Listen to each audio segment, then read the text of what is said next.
যাবে আতঙ্কে থাকে, কখন কোন জায়গায় ছুরি নিয়ে হাঁটতেছে, কখন মেরে দেয়। আমি চাই আমার ইউনিয়নের মানুষ সুন্দরভাবে রাত্রের 2টা বাজে চলবে, কোনো আশঙ্কা থাকবে না ইনশাআল্লাহ। আমি তো চাই সেইটাই ভাই। সুতরাং কেন যে অযোগ্য ভাবে, আবার অনেকেই বলে যে দাঁড়াইলে, আমার সাথে যারা প্রার্থী আছে আমি অনেকের সাথে আলহামদুলিল্লাহ আলোচনা করছি, আমার সবাই আমাকে ধন্যবাদ জানাচ্ছে, ঠিক আছে দাঁড়ান। কিন্তু কিছু সাধারণ মানুষ আছে যে বলে দাঁড়াইলে হয়তো 200-300 ভোটও পাবে কিনা।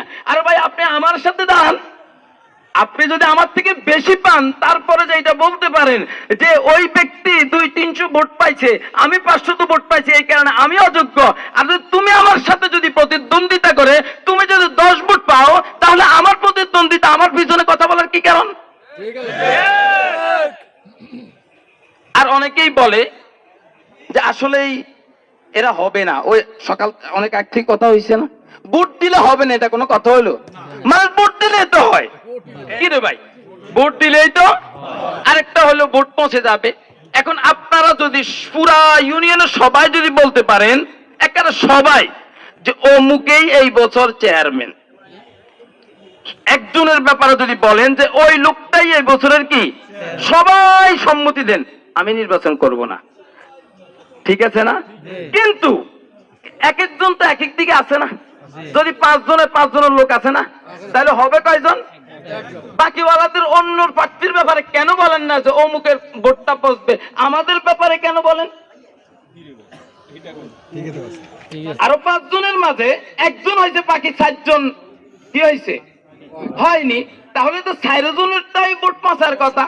কিন্তু এই পর্যন্ত নির্বাচন এই কমিশনার এই পর্যন্ত বলছে যে এই ভোটের মাঝে 2টা মার্কাতে একটা সিল পড়ে, এইটা পৌঁছে, কিন্তু অন্য ভোট কি করে না।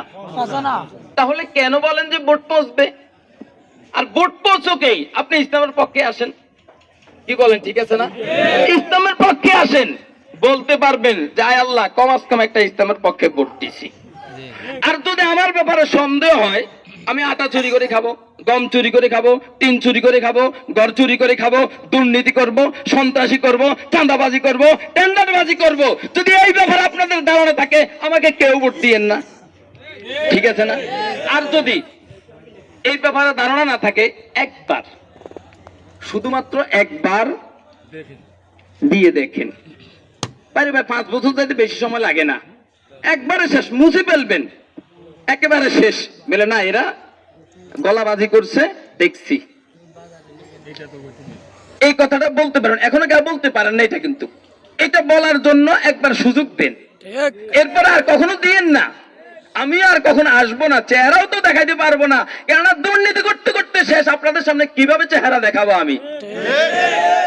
আলহামদুলিল্লাহ আপনারা জানেন, দীর্ঘদিন থেকে দেখতেছেন, আমরা প্রায় 1 বছরের মতো করে বিভিন্ন ভাবে আপনাদের এই সন্তান বিভিন্ন ভাবে, আমি করোনাকালীন সময় আলহামদুলিল্লাহ অনেকের হাতে হাতে যতটুকু পারছি আমার সামর্থ্য অনুযায়ী, অথবা আপনারা যতটুকু সহযোগিতা করেছেন আমি আপনাদের হাতে পৌঁছে দিয়েছি। বিভিন্ন রাস্তাঘাটের বিষয়ে আলহামদুলিল্লাহ আমি উদ্যোগ নিয়ে কিছু কাজ করেছি সামান্য, বাজারের উপর এবং সামাজিক কিছু প্রতিষ্ঠানের সাথে আমি জড়িত আছি। আলহামদুলিল্লাহ সর্ব জায়গায় একটু খোঁজ খবর নিয়ে দেখিয়েন, কোন জায়গায় 2 টাকা পরিমাণ যদি কেউ প্রমাণ দিতে পারে যে এই সন্তানটা মাত্র 2 টাকা 5 টাকার লোভ সামলাতে পারে না, লক্ষ লক্ষ টাকার লোভ কিভাবে সামলাবে, এইরকম যদি কোনো প্রমাণ কোনো জায়গায় দিতে পারে, তাহলে আমাকে আগামীকাল বলে দিবেন, আমি ইস্তফা দিয়ে দিব ইনশাআল্লাহ।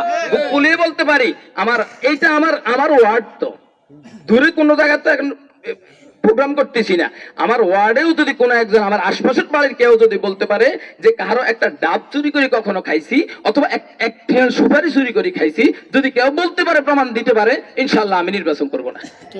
বাস্তব কথা যেটা, সত্য কথা এটা, আলহামদুলিল্লাহ কেউ দেখাতে পারবে না।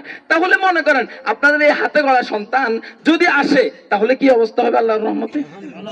আশা করি ইনশাআল্লাহ, আশাবাদী ইনশাআল্লাহ আমি, যে আপনাদের যতটুকু আমাদের এখানে যতজন উপস্থিত আছেন, আরো যারা অনুপস্থিত আছে, আমি আশাবাদী যে সবার নিকট এই মেসেজটা দিয়ে দিবেন, এই বার্তাটা দিয়ে দিবেন যে এইবারের জন্য আমরা একবার ইসলামী সমর্থনের একজন ব্যক্তিকে চাই, বলতে পারবেন ইনশাআল্লাহ?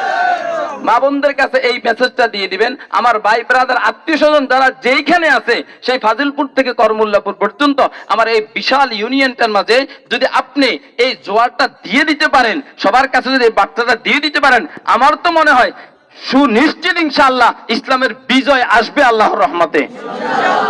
আমি আশাবাদী আপনারা সকলে আমার জন্য, বিশেষ করে আল্লাহ পাক যেন শেষ পর্যন্ত সুন্দরভাবে সুস্থ শরীরে সুন্দরভাবে যেন আপনাদের সাথে থাকতে পারি, আপনাদেরকে নিয়ে চলতে পারি, আগামীতেও যেন এখন যেভাবে আছি, এখন যেভাবে হাসি এবং সালাম মুসাফা করি, আগামীতেও যেন হইলেও যেন গম্ভীর যেন না থাকি, সবার সাথে হাসি তামাশা করে যেন কথাবার্তা বলতে পারি, সালাম মুসাফা করতে পারি এবং সবার সাথে একসাথে মিলেমিশে কাজ করতে পারি, এই প্রত্যাশা রেখে, এই আশা রেখে আমি সবার নিকট দোয়া এবং প্রত্যাশা কামনা করি। আল্লাহ তাআলা ইউনিয়নের সর্বস্তরের সকলকে আল্লাহ তাআলা এই হাতে এই পথে কাজ করে দ্বীনের একজন জান্দাবাহী কর্মী হিসেবে এবং দ্বীনকে বিজয় করার জন্য আল্লাহ তাআলা সবাইকে তৌফিক দান করুন। ওয়া আখিরু দাওয়ানা আনিল হামদুলিল্লাহি রাব্বিল আলামিন। আসসালামু আলাইকুম ওয়া রাহমাতুল্লাহি ওয়া বারাকাতুহু।